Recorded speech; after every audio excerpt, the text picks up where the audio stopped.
ఈ కొండ సాధారణమైంది కాదు. ఇది దేవాలయం కూడా కాదు. ఇది ఒక రహస్యం. తమిళనాడులోని తిరువన్నమలై, అరుణాచలం.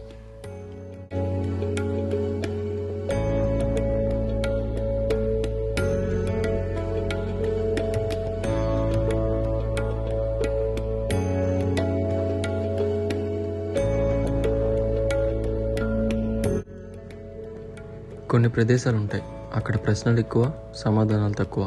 అలాంటిది ఈ ప్రదేశం కూడా. ఇది ఒక కొండ మాత్రమే అయితే రోజు వేలాది మంది ఇక్కడికి ఎందుకు వస్తారు?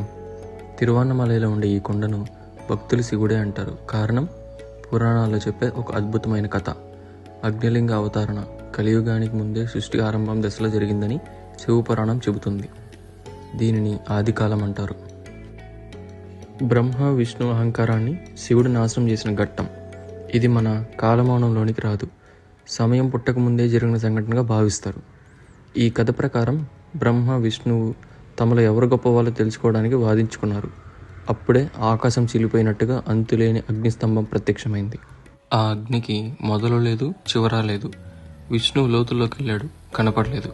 బ్రహ్మ పైకి ఎగిరాడు, చివర దొరకలేదు. అప్పుడు శివుడు అన్నాడు, సత్యం అహంకారానికి దొరకదు అని. ఆ అగ్నియే కాలక్రమేణా అరుణాచలం కొండగా మారిందని భావిస్తారు. కానీ సైన్స్ కూడా ఒక విషయం చెబుతుంది. ఈ కొండ క్వార్ట్జ్, గ్రానైట్ రాళ్లతో తయారైందని. క్వార్ట్జ్ అంటే ఎనర్జీని నిల్వ చేసుకునే శక్తి. ప్రతి సంవత్సరం కార్తీక దీపం రోజు కొండ మీద ఒక అగ్ని వెలుగుతుంది. సైన్స్ ఏమో ఇది ఇంధనం, గాలి, ఎత్తు ప్రభావం చెప్తుంది. కానీ భక్తులు ఇది మామూలు అగ్ని కాదు, ఆది అగ్ని అంటారు.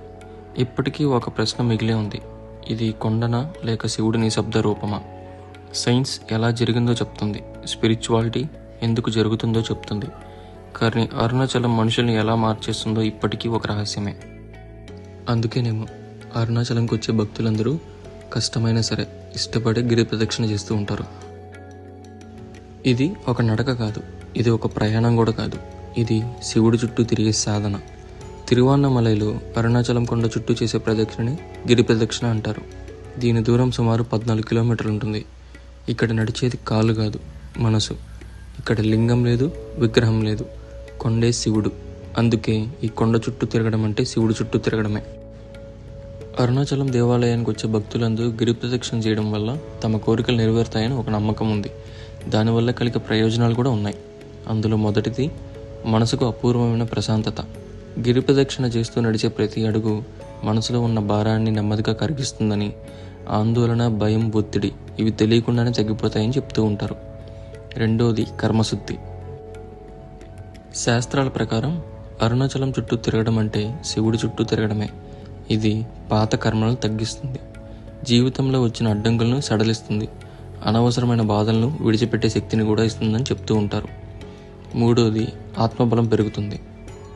14 కిలోమీటర్ల నడక శరీరానికి పరీక్ష, మనసుకు సాధన, ఆత్మకు ధైర్యం, నేను చేయగలను అనే విశ్వాసం కూడా పెరుగుతుంది. నాలుగోది అంతర్గత మార్పు.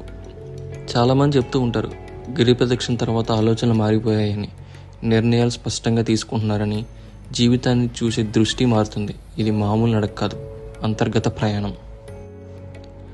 ఒక్కసారి నిజమైన మనసుతో అరుణాచలం చుట్టూ తిరిగితే అది జన్మల పుణ్యం అని చెప్తూ ఉంటారు. అందుకే గిరి ప్రదక్షిణను మోక్ష సాధనగా భావిస్తారు.